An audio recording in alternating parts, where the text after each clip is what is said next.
¿Están? ¿Han dormido bien? ¿Sí? Bueno, espero que sí. Muy contento de empezar el día aquí con ustedes. Y vamos a, mientras me instalan la computadora, lo que voy a predicar ahora es algo que es lo que más he predicado últimamente en internet, en todos lados, o sea, así posiblemente muchos de ustedes ya lo han escuchado, pero no viene mal volver a repetir el concepto. Creo que no, por lo menos para mí, desde que descubrí este tema en la Biblia, no puedo estudiar el Apocalipsis sin analizar este tema, que tiene que ver con el tiempo de la venida de Cristo. O sea, nosotros anteayer hemos cumplido, ¿cuántos años? 175 años de 22 de octubre de 1844. Un momento que ustedes ya saben la historia, un grupo pensó que Cristo venía, Cristo no vino, pero entonces después se dieron cuenta que habían analizado mal, el acontecimiento estaba mal, pero la fecha era correcta. Pero entonces comenzaron a predicar, esa generación comenzó a predicar que Cristo venía en sus días, y realmente ellos lo creían. Y Cristo, ellos se llevaron el mismo chasco que se llevó la gente de 1844. Ninguno de los pioneros pensaba que iban a ir a la tumba sin haber ver a Cristo venir en las nubes. ¿Y qué pasa con nosotros? Yo cuando comencé a estudiar teología, pensaba que me iba a casar en la persecución. Y me casé y no estoy siendo perseguido todavía, o sea, no estamos en la persecución. Y ya estoy empezando a sospechar que quizás Cristo no venga en mis días. Y nos chasqueamos. Mi papá, cuando yo tenía 7 años, él era pastor de una iglesia, y él estaba con su grupo de ancianos. Él se convirtió por leer El conflicto de los siglos, así que en mi casa se hablaba muchísimo de la venida de Cristo. Y él estaba con los ancianos y decía, yo no le doy más de 5 años a este mundo, analizando las cosas que sucedían. Yo tenía 7 años, mi papá ahora ya tiene 92 años, ya se ha jubilado, hasta hace 3 años él todavía pensaba que iba a estar en la persecución. Y el año pasado por primera vez lo empecé a escuchar decir, bueno, posiblemente seas tú, Joel, sean ustedes, pero no yo. ¿Será que nosotros también vamos a llegar a eso? Estaba en uno de mis primeros distritos, yo era asistente de pastor, y llegó un evangelista muy importante a mi iglesia, y entonces el pastor me pidió que lo lleve por la ciudad, a conocer la ciudad en la mañana, mientras no daba las conferencias. Entonces yo le estaba contando acerca de mi lectura de la Biblia y de la profecía y de la segunda venida de Cristo, y él me miró, él ya era un pastor de la iglesia, y me dijo, Joel, te voy a decir algo. Yo ya no predico más de la inminencia de la venida de Cristo. Mis abuelos eran pastores, eran evangelistas, y murieron diciendo que Cristo venía pronto y Cristo no vino. Mi papá, yo soy evangelista, y yo ya no predico que Cristo viene pronto, porque quedo mal con la gente, porque la gente me empieza a decir, y al final ustedes desde 1844 están diciendo que Cristo viene pronto y Cristo no vino. Entonces, Joel, yo ya no predico más acerca de la inminencia de la venida de Cristo. Yo predico de la certeza de la venida de Cristo. Yo predico que Cristo viene. ¿Cuándo? No interesa. ¿Estará bien eso? Vamos a orar. Querido Señor, te pido que nos bendigas, que nos des tu Santo Espíritu y tengamos iluminación para entender tu palabra y entender los temas que aquí vamos a presentar. No pretendemos, Señor, tener la verdad, solamente tú la tienes. Pero te pedimos que esto nos lleve a la Biblia y nos lleves a descubrir parte de esta verdad o la mayoría de la verdad, Señor. Y si hay algo que tenemos que corregir, que lo corrijamos. Pero por sobre todo, Señor, permítenos preparar camino para tu venida. Esto te lo pedimos y te lo agradecemos en el nombre de Jesús. Amén. Entonces, ¿viene Cristo pronto o no? Sí, amén. El gran problema, tengo que prender esto, el gran problema es que nosotros encontramos cierta tensión en la Biblia. Y vamos a ver Mateo 24, 3 al 7. Mateo 24,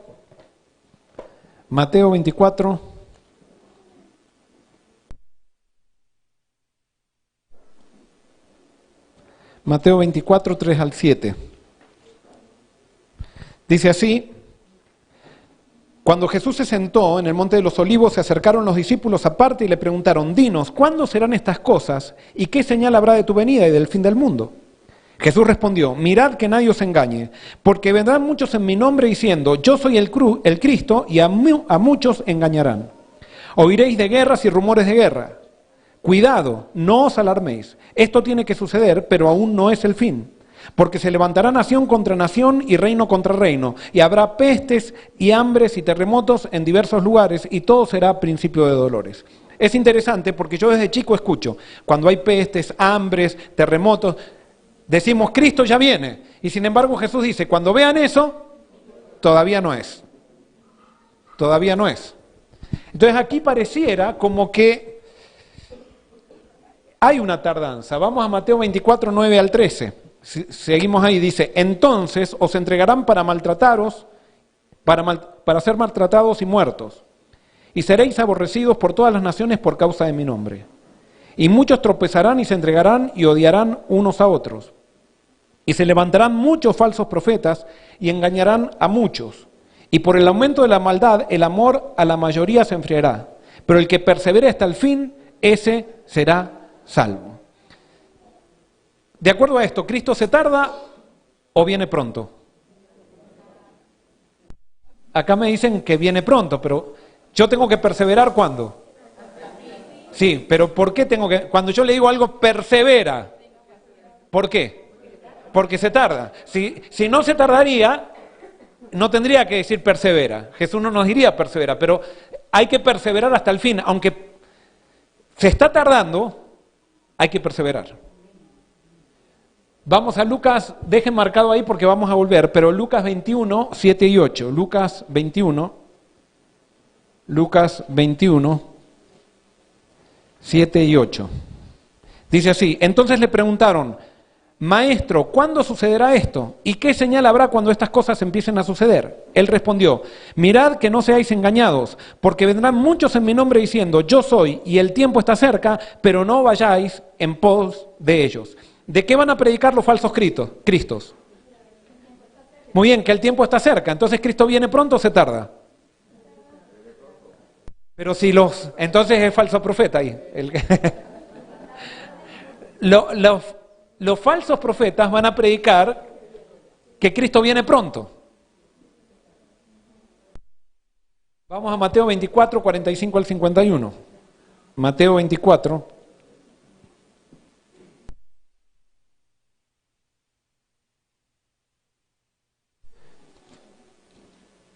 45 al 51, 45 al 51, perdón, dice así: ¿quién pues es el siervo fiel y prudente a quien su señor puso sobre su familia para que le dé el alimento a tiempo? Dichoso que el siervo a quien, cuando su señor vuelva, lo encuentre haciendo así. Os aseguro que lo pondrá sobre todos sus bienes. Pero si aquel siervo fuera malo y dijera en su corazón: mi señor se tarda en venir, y empezar a herir a sus consiervos y a comer y a beber con los borrachos, vendrá el Señor a aquel siervo en el día que no espera y a la hora que no sabe. Lo castigará y lo pondrá con los hipócritas. Allí será el llanto y el crujir de dientes. Esta parábola, ¿quién la contó? Jesús. Y Jesús pareciera que nos dio a entender aquí que nosotros tenemos que creer que Él viene pronto o se tarda. Que Él viene pronto, pero en realidad, ¿qué va a pasar?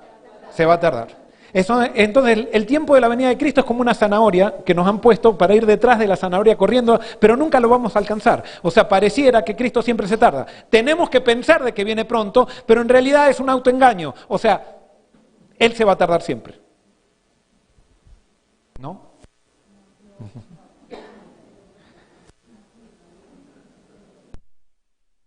Mateo 25, 1 al 5. Entonces el reino de los cielos será semejante a las vírgenes que tomaron sus lámparas y salieron a recibir al novio. 5 eran prudentes y 5 insensatas. Las insensatas tomaron sus lámparas y no llevaron aceite extra con ellas. En cambio las prudentes tomaron aceite en sus vasijas, junto con sus lámparas. Y como el novio tardaba, todas cabecearon y se durmieron. ¿A quién representan estas vírgenes? Muy bien, al pueblo de Dios. ¿A qué representa la lámpara? La lámpara. La palabra de Dios. ¿El aceite a qué representa? ¿Y a qué representa el novio? Jesús. ¿Se tarda o viene pronto? Ahí dice que se tarda. ¿Y por qué se durmieron? Porque se tardó. O sea que, de acuerdo a lo que vemos, lo que dice la Biblia, Cristo se tarda. Y me acuerdo cuando yo era chico había una calcomanía que usó en mi país, que usaron los adventistas, que decía, Cristo viene pronto, prepárate. Esa calcomanía se hizo vieja. Ya los autos los tiraron a la basura y la calcomanía con los autos. Y ya nadie usa esa calcomanía. Tenemos que empezar a predicar de la certeza de la venida de Cristo y ya no predicar más la inminencia. ¿Sí o no? La venida de Cristo sí, pero no que viene pronto.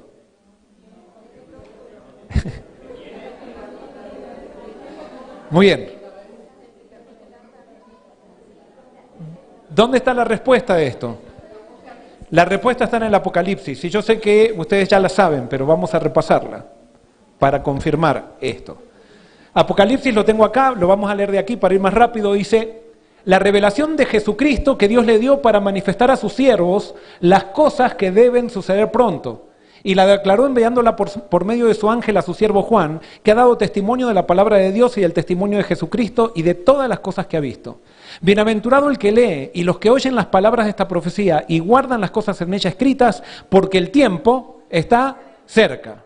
Ahora, la palabra clave acá es que Dios dice que da el Apocalipsis para manifestar a sus siervos las cosas que ¿qué? Las cosas que deben suceder pronto. Y fíjense que acá no dice las cosas que van a suceder pronto, sino que deben suceder pronto. Si diría las cosas que van a suceder pronto, sería un poquito diferente. Cuando dice las cosas que van a suceder pronto, quiere decir que van a suceder pronto sí o sí. Cuando dice que deben suceder pronto, ¿qué está diciendo? Que quizás sí sucedan pronto, pero quizás no sucedan pronto. Deben suceder pronto. Eso está en la mente de Dios. Dios quiere que estas cosas sucedan pronto. Dios quiere venir, pero no necesariamente va a ser así. ¿Por qué? Y quiero hacer una aclaración acá. Ajá. Yo quiero hacer una aclaración. Todo lo que diga son palabras humanas. Ustedes no salgan de acá diciendo el pastor Barrios dijo esto, aquello, lo que otro. Vayan a la Biblia y corroboren si lo que les voy a decir es así o no. Y quiero decirle que hay gente que piensa que no es así, lo que yo predico que no es así, y los respeto, y cada uno tendrá que ver con su Biblia y tomar los riesgos necesarios para creer o no creer. Yo lo que les voy a presentar sí considero, no digo que es la verdad, pero considero que a mí por lo menos me ha traído reavivamiento en mi vida y por eso lo comparto con ustedes. Pero la Biblia me da la clave. Y acá está la clave. En la primera vienen, ustedes saben que el Apocalipsis tiene 7 bienaventuranzas. Esta es la primera. Dice, bienaventurado el que lee, los que oyen las palabras de esta profecía y los que guardan las cosas en ella escritas, porque el tiempo está cerca. O sea, el Apocalipsis dice que las cosas deben suceder pronto y después dice el tiempo está cerca. Pero no necesariamente van a suceder pronto, pero el tiempo está cerca, dice. ¿Después de qué dice que el tiempo está cerca? Después de esta bienaventuranza, y aquí tenemos que entender. Bienaventurado el que lee. ¿Qué es leer? Leer es leer. Leer, o sea, el que lee el Apocalipsis. Leer el Apocalipsis, o sea, yo no puedo saber qué es lo que viene si no leo el Apocalipsis. Y por eso el Apocalipsis es un libro tan importante para este momento. Después dice, bienaventurado ¿qué?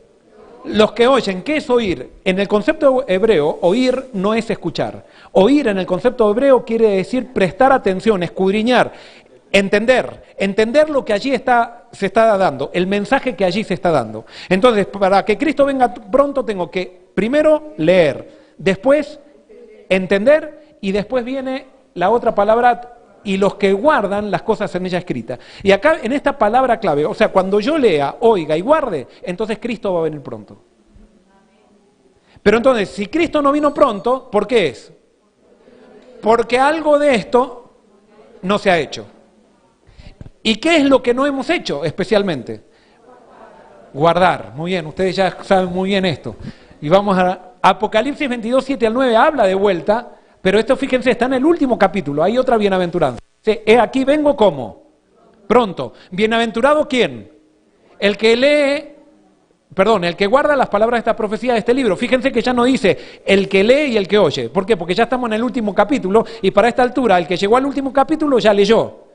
Posiblemente si estudió con sinceridad, entendió, pero ahora quedaba una cosa, que guardar las palabras de la profecía de este libro. Yo, Juan, soy el que oyó y vio estas cosas. Y después que las hube oído y visto, me postré para adorar a los pies del ángel que me mostraba estas cosas. Pero él me dijo, mira, no lo hagas, porque yo soy consiervo tuyo, de tus hermanos los profetas, y de los que guardan, nuevamente el concepto, los que guardan las palabras de este libro. Adora a Dios. O sea que yo debo leer el libro del Apocalipsis, ¿para qué? Para guardarlo. Si yo no lo guardo, no tiene sentido. No tiene sentido. Entonces, ¿qué significa guardar en la Biblia? Y ahí viene la clave. Juan, el mismo que escribió el Apocalipsis, nos dice en su evangelio qué significa guardar. Jesús lo dijo, si me amáis, guardar mis mandamientos. ¿Qué es guardar los mandamientos? ¿Es meterlos en un baúl? ¿Qué es guardar los mandamientos? Es vivirlos, ¿es qué? Es cumplirlos, es experimentarlo, es obedecer. Si me amáis, en otras versiones, dicen, mejores traducciones, dice, si ustedes me aman, guardarán mis mandamientos. Es la misma palabra que se utiliza en el Apocalipsis. Y después hay otro versículo, dice, si guardareis, la misma palabra, si guardareis mis mandamientos, permaneceréis en mi amor, así como yo he guardado los mandamientos de mi Padre y permanezco en su amor. O sea, que guardar significa ¿qué? Cumplir. Muy bien, entonces, guardar significa cumplir o obedecer. Entonces, cuando leemos la primera bienaventuranza, dice, bienaventurados los que leen, los que oyen, o sea, los que entienden, y los que... ¿Y qué significa guardar? Los que obedecen, los que cumplen la profecía, porque el tiempo está cerca. O sea, para que el tiempo esté cerca, yo debo leer, debo oír y debo cumplir. Y si yo no leo, no entiendo y no cumplo, Cristo no viene pronto. Porque Él debe, o sea, estas cosas deben suceder pronto, pero no necesariamente va a ser así. ¿Por qué? Porque Dios le gusta hacer las cosas con su pueblo. Y entonces, la segunda venida de Cristo, Dios la puso a disposición de su pueblo. Y si su pueblo no quiere que Él venga, ¿qué va a pasar? No va a venir. Tiene que haber un pueblo que quiera que Cristo venga. Y si Cristo no vino, ¿por qué no vino? Porque no ha habido un pueblo que quiera que Cristo venga. Podemos tener una frasecita muy linda que estamos esperando, cantar todos los himnos acá de la segunda venida y todo lo demás, pero la cuestión no es cantar, la cuestión no es predicar, la cuestión es vivir, es obedecer, es cumplir la profecía. Jesús y la profecía, y esto es muy interesante. Fíjense lo que dice, esta pregunta, ¿cómo sabía Jesús dónde debía desarrollar su ministerio? Dice, cuando Jesús oyó que Juan estaba preso, volvió a Galilea y dejando a Nazaret vino y habitó en Capernaum, ciudad marítima, en región de Zabulón y de Neftalí, para que se cumpliese lo dicho por el profeta Isaías cuando dijo, tierra de Zabulón y tierra de Neftalí, camino del mar al otro lado del Jordán, Galilea de los gentiles. ¿Cómo sabía Jesús que tenía que cumplir su ministerio en Galilea? Muy bien, porque él había leído en la profecía que el Mesías iba a cumplir su ministerio en Galilea. Y cuando él leyó la profecía, la entendió, ¿qué hizo después? La cumplió. O sea, Dios nos da la profecía para que la cumplamos, no para que la esperemos. El gran problema de nosotros es que hemos estudiado la profecía para esperarla. Y vamos a los seminarios de Apocalipsis, que yo los he dado muchas veces y todo eso, y estamos hablando todo el tiempo de la ley dominical, esperando que se cumpla la ley dominical. Y resulta que la profecía hay que estudiarla para guardarla. Y alguien puede decir, pero nosotros no tenemos nada que ver con la ley dominical. Bueno, entonces estudiemos lo que tiene que ver con nosotros. La ley dominical no tiene que ver con el pueblo de Dios, tiene que ver con el pueblo que está en contra de Dios. Y por lo tanto eso nosotros se va a cumplir sí o sí. Lo que nosotros tenemos que hacer es ver qué es lo que tenemos que cumplir nosotros. Y ya van a ver por qué digo esto. Vamos a otro versículo. ¿Cómo sabía Jesús qué debía hacer en su ministerio?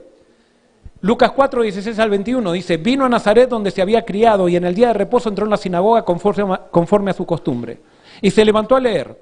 y se le dio el libro del profeta Isaías, y habiendo abierto el libro, halló el lugar donde estaba escrito: el Espíritu del Señor está sobre mí, por cuanto me ha ungido para dar buenas nuevas a los pobres. Me ha enviado a sanar a los quebrantados de corazón, a pregonar libertad a los cautivos y vista a los ciegos, a poner en libertad a los oprimidos y a predicar el año agradable del Señor. Y enrollando el libro, lo dio al ministro y se sentó. Y los ojos de todos en la sinagoga estaban fijos en él. Y comenzó a decirles: hoy se ha cumplido esta escritura delante de vosotros. ¿Cómo sabía Jesús que tenía que ministrar entre los pobres? Muy bien, el Espíritu. Pero ¿cómo sabía por qué no iba a ministrar entre los ricos? Porque él leyó en la profecía que al ministrar a los pobres iba a ministrar a los ricos. Pero si ministraba a los ricos no ministraba a los pobres. O sea, cuando ministraba yo tengo que ir en una caminata al paso del más lento, y si voy al paso del más lento voy a ir al paso de todos, pero si voy al paso del más rápido, el más lento se queda. La profecía decía que el Mesías iba a ministrar entre los pobres, y Jesús leyó la profecía y fue a ministrar entre los pobres porque la profecía lo decía. Él cumplió la profecía. ¿Se entiende? Vamos a otra. Mateo 8, 16 y 17 dice: y cuando llegó la noche, trajeron a él muchos endemoniados, y con la palabra echó fuera a los demonios, y sanó a todos los enfermos, para que se cumpliese lo dicho por el profeta Isaías, cuando dijo: él mismo tomó nuestras enfermedades y llevó nuestras dolencias. ¿Cómo sabía Jesús que él iba a ser un médico? Había leído la profecía. Y entonces por eso, porque él se podría haber dedicado a ser un agricultor, a ayudar a la gente a cosechando, haciendo sus cosechas. No, él se dedicó a la salud porque la profecía hablaba de la salud y que él iba a ser un ministro de salud. Entonces cuando él leyó la profecía, cuando llegó el momento, él se dedicó a sanar enfermos para que se cumpla la profecía de Isaías. ¿Se entiende? Jesús era consciente de lo que hacía, no hacía inconscientemente. No era que la profecía lo tomaba inconscientemente y él hacía sin darse cuenta, cumplía la profecía. No, él leía la profecía, la entendía y la obedecía. Era voluntaria, porque Dios no hace nada por la fuerza. ¿Se olvidó Jesús de la profecía en los momentos de su agonía? Juan 19, 28 dice así: después de esto, sabiendo Jesús que ya todo estaba consumado, dijo: para que la escritura se cumpliese, tengo sed. Jesús estaba en la cruz y él había leído. ¿Dónde había leído él que el Mesías, cuando esté por morir, iba a decir tengo sed? En los Salmos había leído eso. Entonces, cuando él estaba en la cruz, el Espíritu Santo, con la ayuda del Espíritu Santo, le hizo acordar que el Mesías iba a decir tengo sed, y posiblemente la tuviera también. Y entonces cuando él se acordó de eso, para confirmación de los discípulos, cumplió la profecía. Para que se cumpliese la profecía, dijo: tengo sed. ¿Se entiende? ¿Cómo medía Jesús los tiempos de su ministerio? ¿Cómo sabía Jesús? Y fíjense, en Lucas 9:51 dice: cuando se cumplió el tiempo en que él había de ser recibido arriba, afirmó su rostro para ir a Jerusalén. Afirmar el rostro quiere decir Jesús se puso firme en ir a Jerusalén. O sea, quiere decir, se puso caprichoso. Nadie lo iba a sacar de su que la medida de la gracia era 70 veces 7. ¿En qué profecía? La de Daniel, que decía que el pueblo judío iba a tener 70 veces 7, o sea, 70 semanas, iba a tener de oportunidad y gracia. Entonces cuando Pedro viene y le dice a Jesús, no es que Jesús inventó una cifra para decir hay que perdonar mucho, Pedro, no. Jesús estudiaba la profecía y estudió la profecía de las 70 semanas donde decía cuándo él iba a morir. Y como él sabía esa profecía, cuando llegó el momento de cumplir esa profecía, afirmó su rostro para ir a Jerusalén. La profecía era el reloj de Jesús, para que él a través de la profecía sabía qué tenía que hacer y cuándo debía hacerlo. Jesús estudiaba la profecía para cumplirla. Ella era su reloj y mapa que le marcaba el tiempo y el camino que debía seguir. Si nosotros somos seguidores de Cristo, ¿para qué tenemos que estudiar la profecía? Para cumplirla. Para cumplirla. La profecía se la estudia para cumplirla.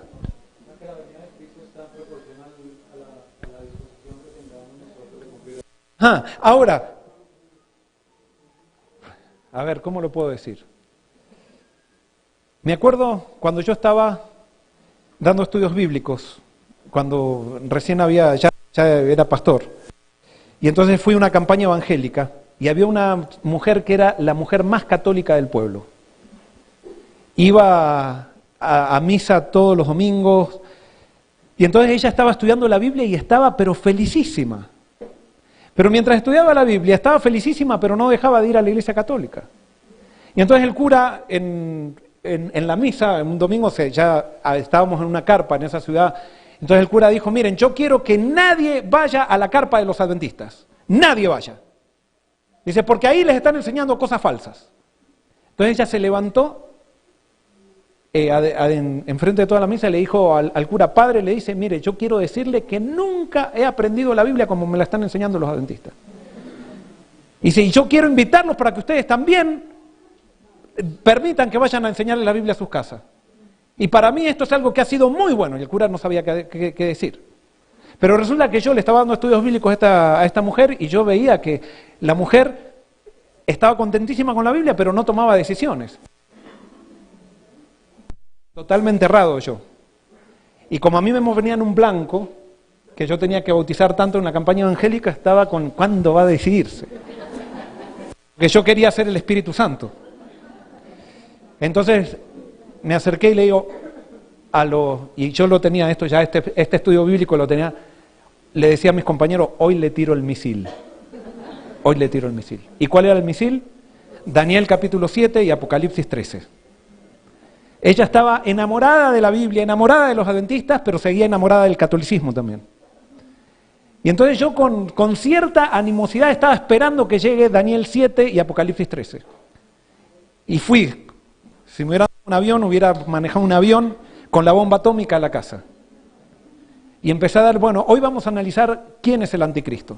Y empecé a darle todas las características del anticristo, todas las características. Yo no le voy a decir, le decía, usted lo va a descubrir por la Biblia. Iba una bomba, ¿y qué le parece? Me decía, Hitler. Entonces yo le decía, a ver si se cumplen todas las características que hemos hecho en Hitler. Y no se cumple, esta no se cumple. Napoleón, tampoco. Nerón, y de a poquito yo la iba llevando, y entonces me dice, temblando, me dice, ¿el Papa? Y cuando ella me dijo así, la miré así como diciendo... Y yo dije, ahí le tiré la bomba atómica. Y sí, se la tiré, la destruí. No digo que no hay que predicar eso, pero yo no le había enseñado a Cristo todavía a esa mujer. Le había enseñado la Biblia, pero no le había enseñado a Cristo. Y fue tan grande el golpe que esa mujer dejó de ir a la iglesia adventista, a la carpa, dejó de ir a la iglesia católica y entró en una gran depresión. Y yo llegué, claro, yo no sabía de los resultados de esto. Llegué a la carpa, donde estaba con mis compañeros, y le dije, hoy les tiré el misil. No saben cómo lloraba porque se largó a llorar. Y yo me deleitaba en ese dolor que le estaba diciendo verdad, sí, le estaba diciendo verdad. Pero Dios a nosotros nos ha llamado a que nosotros cumplamos la profecía. Nosotros estamos tan pendientes de los católicos si cumplen la profecía, y nosotros nos estamos olvidando de nosotros cumplir la profecía, y no nos damos cuenta que los católicos no se salvan porque el pueblo que Dios llamó para cumplir la profecía no está haciendo nada, y nosotros estamos condenando a ellos cuando nosotros estamos más condenados que ellos. Con esto no estoy diciendo que entonces no hay que predicar el Apocalipsis. Sí, hay muchas verdades en el Apocalipsis, pero hay una verdad que nosotros la hemos dejado de lado, que es la primera profecía, y esa primera profecía está dirigida al pueblo de Dios, y nosotros nunca la analizamos. Es más, ni nos gusta, porque pensamos que somos mejores, pensamos que no tenemos problemas, y Dios nos está llevando a una situación tan problemática en la iglesia que ahora vamos a tener que empezar a humillar nuestra cabeza y decir, Señor, sálvanos. Porque ya no podemos solucionar nuestros problemas. ¿Seguimos siendo libres cuando Dios da una profecía, sí o no? ¿Sí? ¿Lo que Dios profetiza se va a cumplir sí o sí? No. Perdonen que les diga así. Estoy como con la señora esta también. Lo que Dios profetiza no necesariamente se va a cumplir. Y eso nosotros lo sabemos muy bien como adventistas. Decimos que las profecías del Antiguo Testamento, ¿cómo las llamamos? ¿Profecías cómo? Muy bien, profecías condicionales. ¿Por qué profecías condicionales? Porque nosotros decimos, Dios profetizó, Dios quería algo, Dios quería hacer algo con el pueblo, pero el pueblo ¿qué pasó? no quiso cumplir la profecía, no respondió y esas profecías no se cumplieron. Y nosotros decimos, es condicional. Pero resulta que con los adventistas nosotros decimos, se va a cumplir sí o sí porque nosotros somos mejores que los judíos. No, las profecías para el pueblo de Dios son condicionales. Son condicionales. Me preguntan todas, vamos a ver. ¿Seguimos siendo libres cuando Dios da una profecía? Sí, porque si no fueran condicionales las profecías, cuando Dios profetiza algo nos haría esclavos y Dios dijimos que de Él no usa fuerza. Entonces Dios a su pueblo no puede obligarlos a hacer algo, porque Él usa solamente el amor y solamente se conforma con una respuesta voluntaria, no con una respuesta obligada. Pero hay una diferencia. ¿Cuál es la diferencia? La profecía y los injustos. Acá vemos una diferencia en lo que hace la profecía en los injustos. No es lo mismo que con las personas que son del pueblo de Dios. Mateo 2, 16 al 18 dice: Herodes entonces, como se vio burlado de los magos, se enojó mucho y envió y mató a todos los niños que habían en Betlén y en todos sus términos, de edad de 2 años abajo, conforme al tiempo que había entendido de los magos.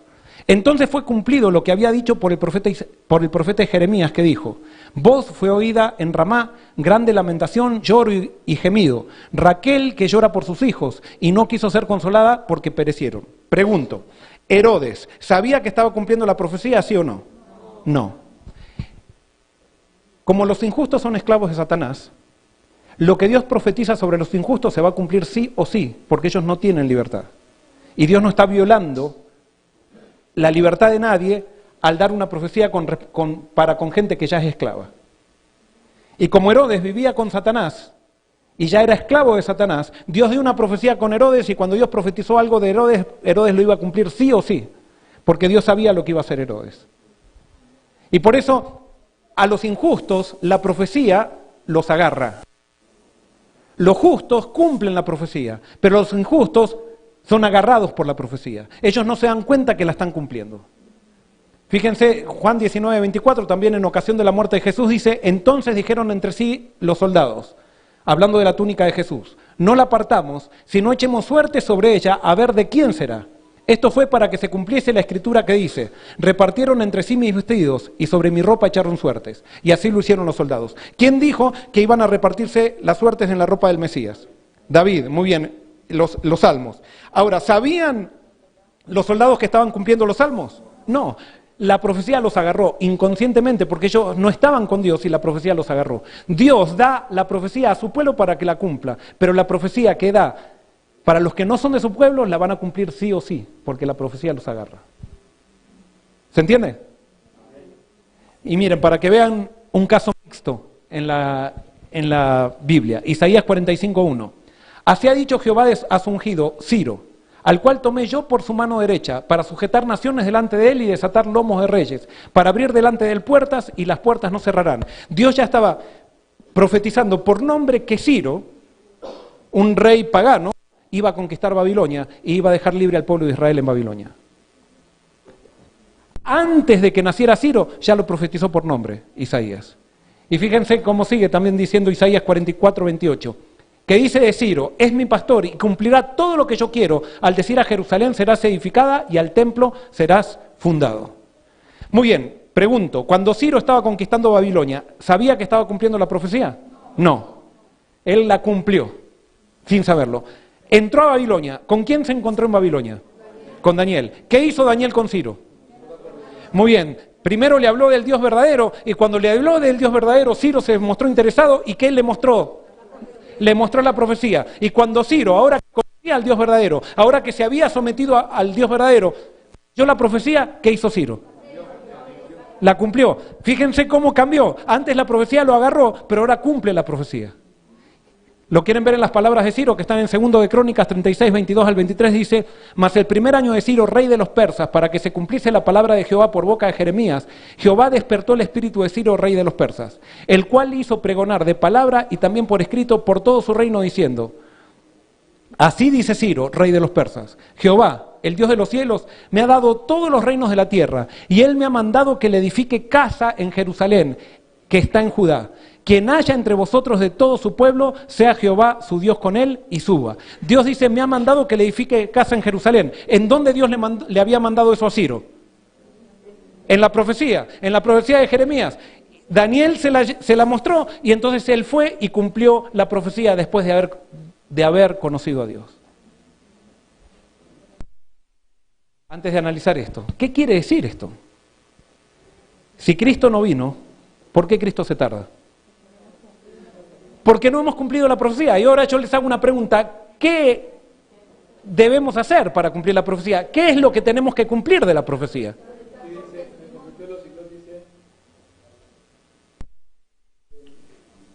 Si el cristianismo es aparentemente tan popular en el mundo, ello se debe tan solo al espíritu de transigencia con el pecado, a que las grandes verdades de la palabra de Dios son miradas con indiferencia y a la poca piedad vital que hay en la iglesia.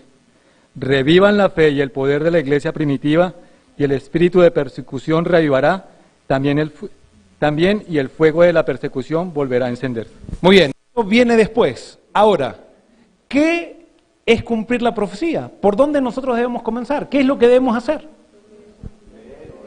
Ajá, y ahora les hago una pregunta. Leer, entender, guardar. ¿Qué? Ajá, pero ese versículo ¿en dónde está? En Apocalipsis. Entonces la respuesta ¿dónde está? En Apocalipsis. Entonces el Apocalipsis ¿cuántas profecías tiene? Tiene 7 profecías. No es muy difícil eso saber, que cuando le pregunten algo ¿cuánto hay en el Apocalipsis? Digan 7 y le van a adivinar. O sea, todo es 7. Entonces, el Apocalipsis tiene 7 profecías. ¿De qué habla la primera profecía? Pregunto, ¿de qué habla la primera profecía? No, esa no es la primera profecía. Ajá, ¿y qué pide Dios a las iglesias? ¿Cómo? Arrepentimiento. Lo único que debe hacer el pueblo de Dios es ¿qué? Arrepentirse. Eso es cumplir la profecía. Cuando el pueblo de Dios se arrepienta, Cristo va a venir. El gran problema es que el pueblo de Dios no se arrepiente. El pueblo de Dios piensa que es rico, que no tiene necesidad de nada y que, todo el mundo tiene que estar detrás de ellos. O sea, nosotros pensamos que todos tienen que venir a nosotros porque si no vienen a nosotros se pierden. Nosotros pensamos que Dios nos ha elegido a nosotros como si fuéramos los mejores, cuando Dios nos eligió a nosotros porque somos los peores. Es lo que dice la Biblia, nada más que a nosotros no nos gusta decir eso. Nos encanta hablar de los católicos, nos encanta, pero no nos gusta reconocer que hay un problema en nosotros. La primera profecía del Apocalipsis es una denuncia al pueblo de Dios. No es una denuncia a la gran multitud, es una denuncia al pueblo de Dios. Y Dios lo que le dice a su pueblo es que tiene que arrepentirse. ¿Y qué es arrepentirse? ¿Cómo?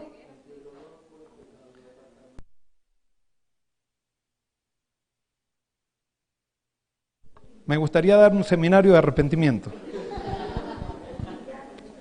Pero ojalá que me arrepienta, porque podemos dar 1000 seminarios. Arrepentirse. Nosotros confundimos arrepentimiento y lo confundimos con remordimiento. ¿Cuál es la diferencia entre arrepentimiento y remordimiento?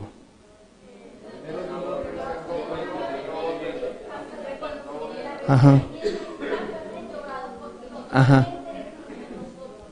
Remordimiento es arrepentirme de algo que hice. Eso es remordimiento.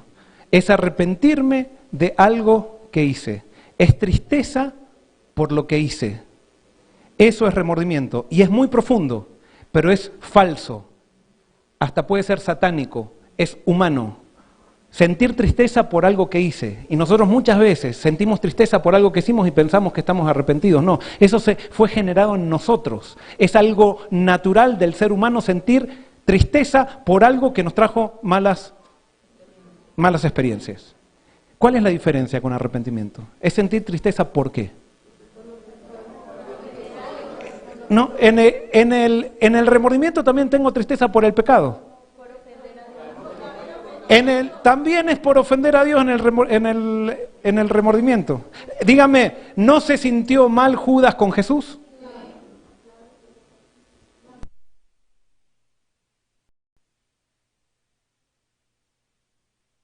¿Cómo puedo saber yo que estoy arrepentido o que estoy remordido? Y escuchen bien esto, escuchen bien. Entonces, ¿cómo puedo saber? Entonces tengo que ver si viene la oportunidad para ver si me arrepentí o no. Si digo, no, es no volver a hacerlo. Remordimiento es arrepentirme de algo que hice. Arrepentimiento es arrepentirme de lo que soy. ¿Se entiende? Remordimiento es tristeza por algo que hice. Arrepentimiento es tristeza por lo que soy. La Odisea siente que ha fallado, pero no siente pesar por lo que es, porque se siente rica y enriquecida y que no tiene necesidad de nada. Es orgullosa, es lo contrario al orgullo, el arrepentimiento.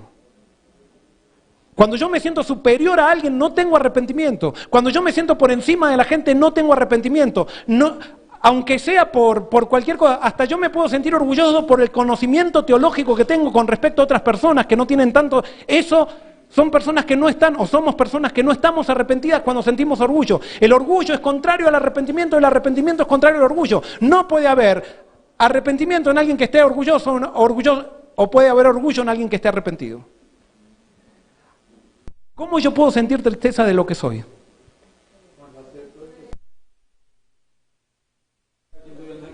Yo puedo sentir tristeza de lo que soy cuando me comparo con el que es perfecto. Cuando levanto a Jesús, cuando recibo una revelación de Jesús, es la única manera que alguien puede experimentar arrepentimiento. Es a través de la revelación de Jesús. Es lo mismo, eso trae como conversión. Ahora, arrepentirme no es arrepentirme y digo, bueno, me arrepentí, listo, ya está. No. El arrepentimiento es un estado de humildad en la presencia de Jesús y es seguir contemplando a Jesús y seguir creciendo en la necesidad de Jesús, que no puedo no puedo separarme de Jesús ni un momento porque si no soy un desastre. Eso es arrepentimiento. Bienaventurados los pobres en espíritu. ¿Qué es el pobre en espíritu? El que siente que no tiene nada para dar. Es un mendigo que siente que no tiene nada, que es un desastre. Pero entonces, ¿por qué es un desastre? Se aferra de Cristo y dice, sin ti yo no puedo nada. Creo en lo que tú dices. Jesús dice, sin mí, ¿cuánto es nada? Nada, nada es nada. No llegamos a este punto, no todo el mundo llega a ese punto. Eso es cruzar por la puerta angosta. Nosotros pensamos que cruzar por la puerta angosta es dejar la droga, es dejar el mundo. No, cruzar por la puerta angosta es dejar nuestro orgullo. Es reconocer quién somos, pero no vamos a reconocer quién somos a no ser que no sea por una revelación de Jesucristo. Es una actitud permanente, es un estado permanente. Yo me salgo del arrepentimiento cuando peco. Y cuando me vuelvo a entregar a Jesús y recibo el perdón, entro en el arrepentimiento de vuelta. ¿Qué es lo que tiene que hacer? La primera profecía dice que el pueblo de Dios tiene que arrepentirse. Punto. Pero eso es lo más duro. Es lo más duro, porque preferimos hacer cosas por Dios, preferimos estar trabajando y después decir, hicimos esto, hicimos aquello, presentemos el informe en el Congreso. Nosotros somos la mejor conferencia, la mejor asociación, la mejor división, la que está bautizando más. Hablamos de lo que nosotros hacemos por Dios, pero no le dejamos hacer a Dios cosas en nosotros. Tenemos que dejar que Cristo entre en nuestra vida y tenemos que entender que los 10 días que pasaron los discípulos en el aposento alto eran misión. Pero nosotros pensamos que misión es solamente salir a golpear puertas. No, antes hay que recibir el arrepentimiento. Y cuando recibamos el arrepentimiento, lo mucho o lo poco que hagamos, Dios lo va a multiplicar. Pero a veces estamos enfrascados en tanta actividad para Dios que nos olvidamos de Dios haciendo actividad para Él. El caso de Israel, ya me quedan, voy a hacer rápido. El caso de Israel, para que vean que esto, la venida de Cristo es condicional a la respuesta de su pueblo, tiene asidero bíblico. Dios profetizó en Génesis 15 cuándo Israel iba a salir de Egipto y puso una fecha. ¿Y qué pasó? Cuando llegó esa fecha, ¿salió Israel de Egipto, sí o no? Sí, aunque todavía eran esclavos, que estaban totalmente infieles, ni nada. El pueblo de Israel salió de Egipto. ¿Por qué? Dios dijo que ese día iban a salir y ese día salieron. ¿Participe o no participa el pueblo de Israel en eso?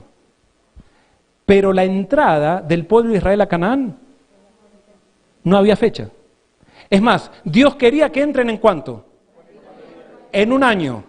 O en 6 meses, un poquito más. Dios pretendía en 6 meses en el Sinaí y después del Sinaí ir y entrar. En 1 año habían llegado a la tierra prometida. Y cuando llegaron a la tierra prometida, que ese era el plan de Dios, que entren en 1 año, ¿qué pasó con Israel? No quiso cumplir la profecía. Empezaron a murmurar, quisieron volver a Egipto, les pareció que era un sueño demasiado grande para ellos, que Dios los había puesto en algo que nunca lo iban a poder cumplir. Y entonces ellos decidieron volver. Dios quería que entren en 1 año, pero ¿cuánto tardaron? 40 años. O sea que la salida del pueblo de Israel de Egipto, Dios puso esa fecha y esa fecha fue. Pero la entrada era condicional a lo que a cómo el pueblo respondiera. Entonces, con respecto a nosotros, 1844 es la fecha que Dios puso para que comience el tiempo del fin. Y el Apocalipsis, eso lo vamos a ver en el próximo estudio, el Apocalipsis fue escrito para esta generación. 1844. Dios podría haber venido en cualquier generación, pero desde 1844 en adelante no hubo una generación que quiera que Cristo venga. Hubo individuos en cada generación que quisieron, pero no los acompañó toda una generación. Y como no se arrepintieron, como no los acompañó una generación, Cristo no pudo venir por la murmuración del pueblo. Estamos dando vueltas en el desierto por causa de nuestro orgullo. Estamos dando vueltas en el desierto porque preferimos hablar de que los católicos están mal, cuando el Apocalipsis comienza con una denuncia al pueblo de Dios y somos nosotros los que tenemos que humillarnos, comenzando por el pastor Joel Barrios. Porque el hecho que esté predicando esto a mí no me pone por encima de ustedes. Voy a saltar todo esto porque quiero terminar.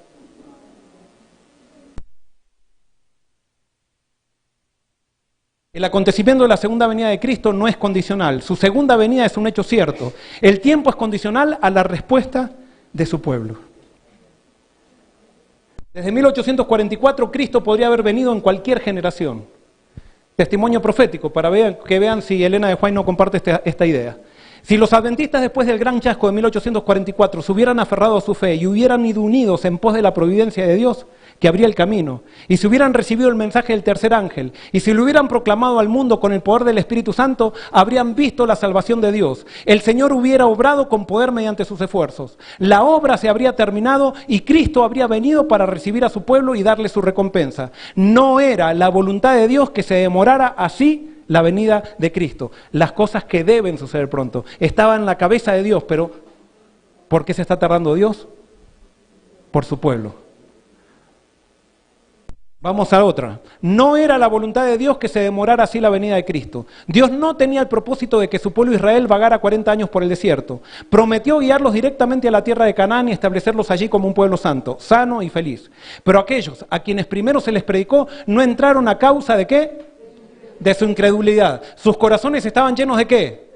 Murmuración, rebelión y odio. Y Dios no pudo cumplir su pacto con ellos. Durante 40 años, la incredulidad, la murmuración y la rebelión impidieron la entrada del antiguo Israel en la tierra de Canaán.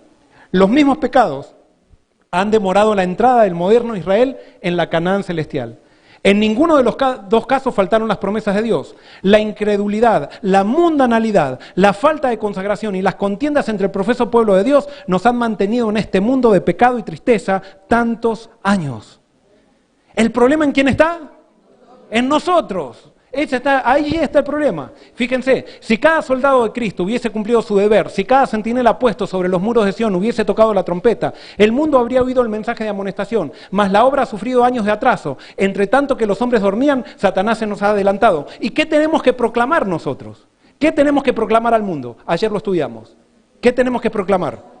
El amor de Dios. Tenemos que predicar al Dios verdadero. Tenemos que predicar a Dios a través de Cristo. No a un Dios de condenación, sino a un Dios de salvación. Pero como nosotros estamos peleándonos entre nosotros, entonces predicamos a un Dios que condena. Porque si nosotros nos condenamos entre nosotros, ¿qué Dios vamos a predicar? No sé si me entiendo. Si me entienden. La larga noche de tinieblas es penosa, pero la mañana es postergada por misericordia, porque si el Señor viniera, muchos serían hallados desapercibidos. El deseo de Dios de que es el deseo de Dios de que su pueblo no perezca, El deseo de Dios de que su pueblo no perezca ha sido la razón de tan larga demora. El deseo de Dios de que su ¿qué? Fíjense que no es el deseo de qué? que no perezca el mundo, porque nosotros decimos, Dios se tarda por amor al mundo, porque no quiere que perezca el mundo. El que no quiera que perezca somos nosotros, porque nosotros, Dios nos eligió, nos dio el privilegio de ser parte del grupo más especial que exista en la historia, y nosotros estamos dando vueltas en el desierto. Y si Él viniera hoy, moriríamos nosotros y se salvarían todos los demás.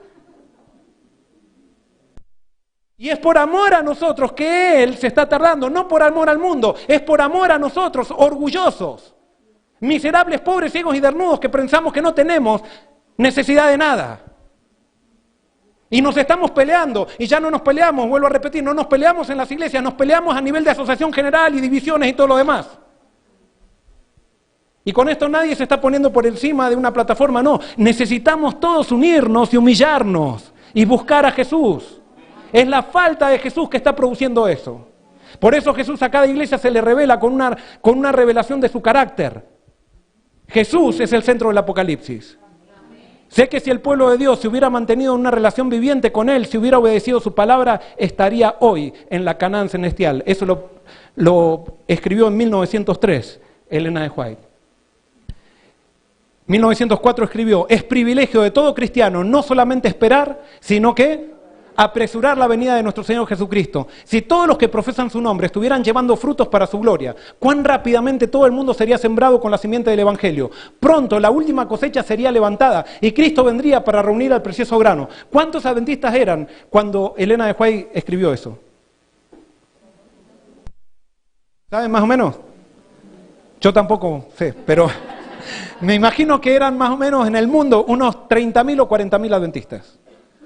Cuando eran 40.000 adventistas, Elena de White dice que si cada uno de nosotros nos arrepintiéramos y viviríamos para la gloria de Dios, ya se hubiera convencido todo el mundo. Es más, con ese poquito grupo en una generación llegó el adventismo a todo el mundo. Ahora somos 20 millones y no le hacemos cosquilla a nadie, porque no estamos arrepentidos. No estamos arrepentidos.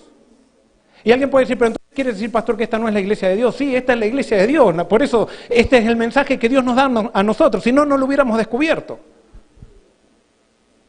Pero esto también nos dice algo. Si nosotros queremos, ¿qué puede pasar? Podemos ver a Cristo venir en nuestros días. Y no tenemos que esperar a una orden que me dé el pastor, a una orden que venga de la asociación, que venga de la conferencia. No, yo con simplemente seguir lo que dice acá individualmente o en el grupito de mi escuela sabática, o en el grupito donde estamos trabajando con salud, si buscamos a Cristo, si levantamos a Cristo, vamos a empezar a ver la gloria de Dios en esa obra. Por eso no necesitamos un gran reavivamiento, necesitamos simplemente tomar la decisión nosotros. Conclusión. Segunda de Pedro 3, 10 al 12 dice, pero el día del Señor vendrá como ladrón, en el cual los cielos pasarán con gran estruendo, y los elementos serán destruidos con fuego intenso, y la tierra y las obras que hay en ella serán quemadas. Puesto que todas estas cosas han de ser destruidas de esta manera, ¿qué clase de personas no debéis ser vosotros en santa conducta y piedad? Esperando, ¿y qué? Y apresurando la venida de Dios, en el cual los cielos serán destruidos por fuego y los elementos se fundirán con intenso calor. ¿Por qué nosotros apresuramos la venida de Dios? Y les explico la razón, si podríamos decir, física o metafísica, por qué nosotros podemos acelerar la venida de Dios. Supónganse que yo soy Joel Barrios. Y le digo, ¿cómo es tu nombre? Mario Peluca. A Mario le digo, Mario, tenés que arrepentirte. Pero mi testimonio no es tan bueno. Y él dice, ¿por qué me voy a arrepentir? Y él rechaza mi mensaje. Mi mensaje es correcto, pero él rechaza mi mensaje, ¿por qué? Por mi testimonio. ¿Dios lo condena a él? No, se hace un poco más duro el corazón porque por más que yo el mensaje era correcto. Y el Espíritu Santo de alguna manera trabajó, pero mi mensaje no es tan poderoso por mi testimonio. Pero si viene Jesús mismo, o yo llego a entregarme a Jesús y le digo, Mario, arrepiéntete, y él rechaza, la maldad de él se profundiza muchísimo más, porque rechazó el mensaje dado por alguien que está entregado a Cristo. No sé si me explico. Cuando se predica el mensaje correcto, rechazar el mensaje correcto acelera el juicio. Cuando estamos predicando en el desierto, nosotros le estamos diciendo a los demás, están todos perdidos, y nosotros nos estamos peleando dentro de la iglesia. Si lo rechazan, hasta mejor, que dice Elena de White que a veces Dios no trae gente a su iglesia porque sabe que si los traen, se pierden junto con todos los que nos estamos perdiendo dentro de la iglesia.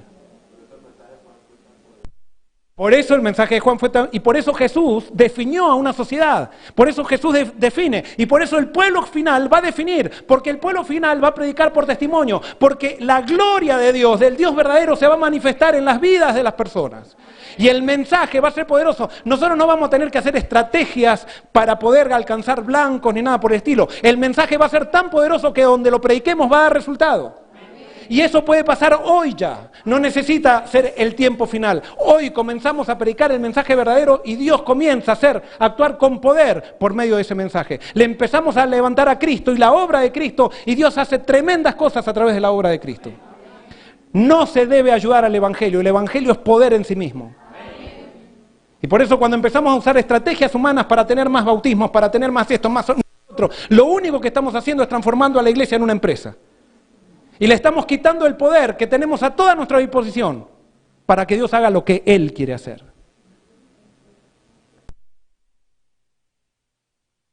El acontecimiento de la segunda venida de Cristo no es condicional. Su segunda venida es un hecho cierto. El tiempo es condicional a la respuesta de su pueblo. ¿Qué tal si le pedimos a Dios una revelación de Jesucristo? El Apocalipsis comienza con la primera profecía. Si nosotros cumplimos la primera profecía, no tenemos que hacer más nada. Todo lo demás lo hace Dios. Y eso es lo que me dice el Apocalipsis. Todo lo demás, pero nosotros queremos hacer porque nos encanta la salvación por las obras. No queremos la salvación por fe, porque la fe no da lugar para el orgullo, dice Pablo. Y nosotros queremos una salvación que nos salve pensando que somos los mejores. Estamos como el pueblo judío, preparándonos para rechazar al verdadero Cristo.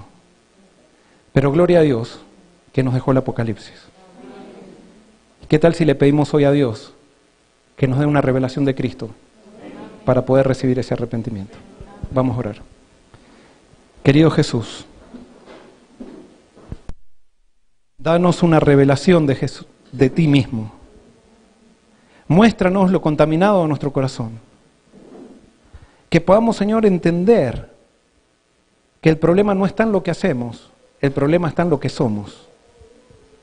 Y hasta que no reconozcamos eso, Señor, por medio de una revelación del verdadero Cristo, vamos a seguir peleándonos, vamos a seguir murmurando, vamos a seguir dando vueltas en este desierto, Señor. Convéncenos de pecado, de justicia y de juicio. Danos ese arrepentimiento que no termina. Señor, danos el privilegio de verte venir en las nubes. Señor, hoy simplemente nos entregamos a ti y te damos permiso para que tú hagas lo que quieras con nosotros. Esto te lo pedimos y te lo agradecemos en tu nombre. Amén.